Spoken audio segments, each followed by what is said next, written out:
Fala, meus criminalistas, minhas criminalistas. Hoje nós vamos falar sobre a linha do tempo no processo penal. Eu fiz o possível para conseguir desenhar de maneira simples e fácil para você entender finalmente o que é a linha do tempo no processo penal. Inicialmente, a importância da linha do tempo é a seguinte: sabendo a linha do tempo, você não se perde na hora de identificar a peça no exame da ordem. É imprescindível que você saiba qual é a linha do tempo do processo para quando você estiver lendo ali o caso concreto, você, isso aqui, ó, é aquela peça lá, isso aqui é um memoriais. Isso aqui é uma apelação, isso aqui é uma queixa-crime. Então vamos lá. Linha do tempo no processo. Existem duas fases grandes assim. É a parte pré-processual e extrajudicial e a outra parte judicial, que é extremamente maior. Vamos começar aqui pela análise da parte pré-processual ou judicial. Essa parte aqui é interessante, por quê? Porque a gente tem na parte pré-processual e extrajudicial, inicialmente o BO, ou a requisição ministerial, que é onde se inicia a, a persecução criminal no viés do delegado de polícia, é como ele toma ciência de determinado crime, então ele inicia a partir de um boletim de ocorrência, ou de uma requisição ministerial que comunicou ao Ministério Público, e o Ministério Público pediu uma diligência da delegacia, ou o próprio Ministério Público instaurou ali um procedimento investigativo criminal, o PIC, certo? Depois, existe o inquérito policial, que ele é um procedimento administrativo dispensável, certo? De investigação. Pode ser tanto o inquérito policial quanto o PIC, que eu acabei de falar. Com base nesses dois procedimentos administrativos, o Ministério Público tem a possibilidade de oferecer uma denúncia. É a denúncia que dá início à fase judicial de todo o procedimento criminal. Ou se não for com denúncia, se for de um crime cuja a ação penal seja privada, se inicia por queixa-crime, que é a primeira modalidade de peça que a gente faz dentro do escopo de peças da OAB. Depois da queixa-crime, a gente tem o recebimento da denúncia. A denúncia é recebida e então a citação do ofendido, a citação do autor, a citação do polo passivo da ação penal, que se manifesta e se defende por meio de uma resposta à acusação. Todos esses que estão vermelhos aqui são aquelas peças que nós podemos fazer em defesa do acusado ou defesa da vítima, enfim. Nesse caso aqui, a defesa do acusado. Nós podemos fazer por meio de uma resposta à acusação. Depois da resposta à acusação, o juiz decidirá se absolve ou não sumariamente o réu. Essa absolvição sumária aqui, se existir, extingue o processo, acaba ali mesmo. Mas se não existir, então o juiz instaura ali, ele designa a audiência de instrução e julgamento, onde serão ouvidas testemunhas, a vítima e, por último, o réu. Essa é a sequência que se tem hoje. Depois de finda a audiência de instrução e julgamento, se extingue, ou na realidade se finaliza a fase de instrução, porque agora não há mais como produzir provas. Então você tem que se manifestar. Primeiro vai ser o Ministério Público que se manifesta e você, por último, como defesa, os memoriais. Os memoriais, então, são as alegações finais. É aquilo que arremata todo o processo e você traz todas as principais teses na defesa do ofendido, na defesa da parte que você está representando. É memoriais. E dos memoriais, o juiz prolata a sentença. O juiz analisa todo o conjunto probatório e emite a sentença que pode ser condenatória ou absolutória. Se for sentença condenatória, ali nasce a sua pretensão, a pretensão resistida passível de recurso. Aí você pode ingressar com recurso, que no caso será o recurso de apelação já para o segundo grau. Mas ainda no primeiro grau da sentença, cabe os embargos de declaração. Quando você estiver diante de alguma obscuridade, de um erro material, de algo que contrarie frontalmente a lei, você pode ingressar com embargo de declaração. É cabível contra toda e qualquer decisão que o juiz proferir, seja em primeiro grau, seja em segundo grau, seja nas instâncias superiores. Mas os embargos de declaração aqui também são passíveis. A sentença também é passível de embargo de declaração. Isso aqui finaliza toda essa parte de primeiro grau de instrução, da pretensão punitiva, certo? Quando vamos para o segundo grau, por meio de uma apelação, que eu jogo esse processo para apreciação dos tribunais, existe o primeiro movimento é o recebimento da apelação. Eu peço na minha apelação o recebimento. Se recebida, a parte contrária, que pode ser tanto o Ministério Público, ou se a apelação for do Ministério Público, a parte contrária seremos nós, seremos intimados a apresentar contrarrazões ao recurso de apelação.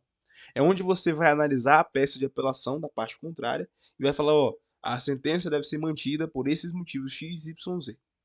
É nessa peça chamada contrarrazões ao recurso de apelação. Depois dessas contrarrazões, vem um acórdão, que é a decisão do órgão colegiado, o tribunal, vai emitir um acórdão. Esse tribunal é que emitindo este acórdão é também passível de embargo de declaração, caso tenha os requisitos para isso, ou embargos infringentes, caso não haja unanimidade na votação, eu consigo ingressar com embargos infringentes para tentar alterar o conteúdo desse acordo e melhorar a condição do meu assistido, do meu paciente, do meu cliente. E também é uma das peças que nós vamos fazer dentro do escopo das peças da OAB. Depois disso vem o recurso especial ou o recurso extraordinário. Diante de um acórdão em que ele já bateu em todos os argumentos que eu trouxe, já houve o pré-questionamento, e eu acredito que há, naquele caso, frontal violação ao dispositivo da lei, ou frontal violação ao dispositivo constitucional, eu tenho a possibilidade de ingressar com recurso especial ou recurso extraordinário para as câmaras superiores, né, para as instâncias superiores, que é o STJ e o STF. Mas digamos que não tenha tido nenhum embargos, não tenha tido violação à lei ou a violação à Constituição. Volta para o primeiro grau e se inicia então a execução penal, que é o início, naquele momento, com o trânsito julgado da sentença penal condenatória, se inicia a fase de cumprimento da pena, que se chama pretensão executória. Com o início da execução penal, o assistido, o nosso cliente, ele começa a cumprir a sua pena, mas existem algumas situações que devem ser respeitadas dentro da execução, que se não forem respeitadas, eu posso ingressar com agravo de execução. Agravo de execução é uma peça que vai verificar as ilegalidades e eventuais erros durante a execução. Esse agravo de execução também precisa ser recebido, porque ele é um tipo de recurso, uma espécie de recurso. E então, a parte contrária, a partir do princípio do contraditório, é intimada a apresentar as contrarrazões ao agravo. Para falar, ó, não, a execução está certinha, está bacana, está tudo certo. Entendeu? Todos esses aspectos que eu trouxe aqui, dessas cores em vermelho, são as possibilidades de peças que você tem dentro do procedimento ordinário. Penal. Só que existem também outras peças que são cabíveis dentro de todo o processo. Por exemplo, aqui eu tenho o relaxamento de prisão. O pedido de relaxamento de prisão é uma peça que você também vai aprender a fazer, que é cabível durante toda a instrução processual.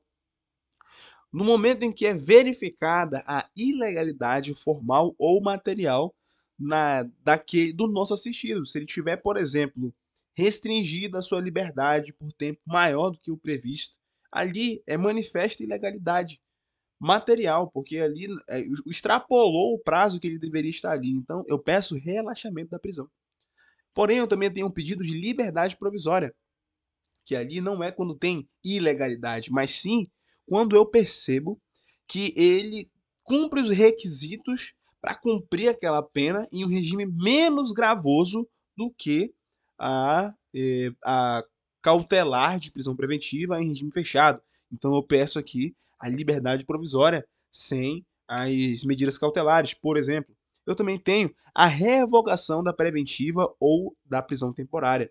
Isso é um pedido onde, sim, a preventiva e a temporária são legais, mas eu tenho que demonstrar que os pressupostos que ensejam esses dois tipos de prisão não estão presentes e, portanto, eu peço a revogação.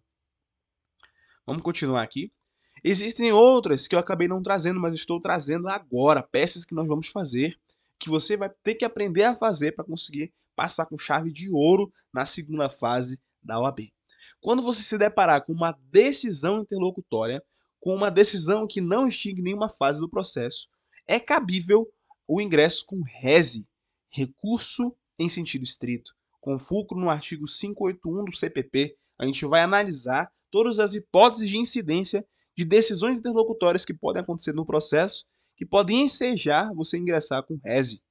E do rese, com o ingresso do rese, ele tem que ser recebido e depois a parte contrária tem que ser intimada para apresentar contra-razões de rese, com base no 588 do CPP.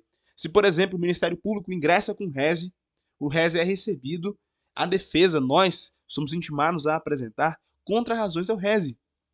Então, o fundamento da nossa peça seria esse. Depois disso, nós temos também a decisão que denega o segmento do recurso.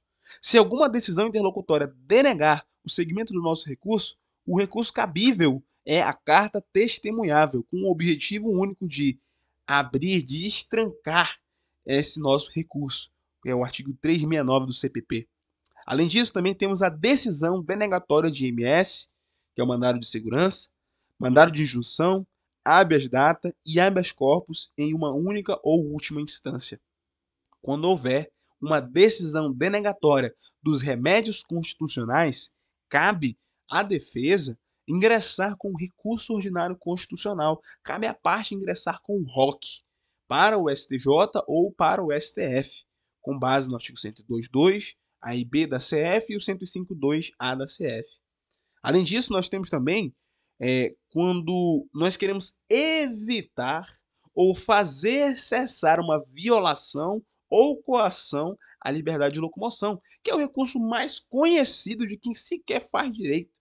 No mundo normal, as pessoas sabem qual é esse recurso, é o habeas corpus, um remédio constitucional em que é sim uma peça que eventualmente você pode fazer, mas é muito difícil cair em uma segunda fase da OAB para que você faça. Mas sim se manifeste sobre as modalidades de habeas corpus, é mais comum, porque isso é mais uma matéria de direito constitucional. Ainda temos aqui também a sentença transitada em julgado. Quando a questão trouxer para você uma narrativa em que a sentença já transitou em julgado, qual seria o recurso cabível? O recurso cabível é a revisão criminal, que é o artigo 621 ao artigo 631 do CPP, que é a hipótese de recurso, quando eu encontro alguns requisitos que podem alterar, que podem beneficiar o meu cliente, mesmo depois de uma sentença penal condenatória transitada em julgado. Eu posso ingressar com uma revisão criminal, certo? Se esse vídeo te ajudou de alguma maneira, que eu acho que ajudou, se você rever esse vídeo várias vezes, você vai começar a colocar dentro da sua mente a sequência lógica do processo penal, e eu tenho certeza que se você decorar isso, se você aprender isso, se você imprimir, ler todos os dias, fazendo no papel a sequência bonitinho do processo penal, certamente você vai identificar muito rápido a peça que você vai ter que fazer no dia da prova da ordem e não vai errar como identificar as peças, beleza? Conforme for passando, a gente vai ingressando em cada tipo de peça para que você possa melhorar a sua preparação para a segunda fase do OAB. Tamo junto, até depois do fim. Se inscreva no canal e manda para aqueles seus coleguinhas que também estão estudando para a segunda fase de Direito Penal na OAB. Tamo junto, até depois do fim. É nóis!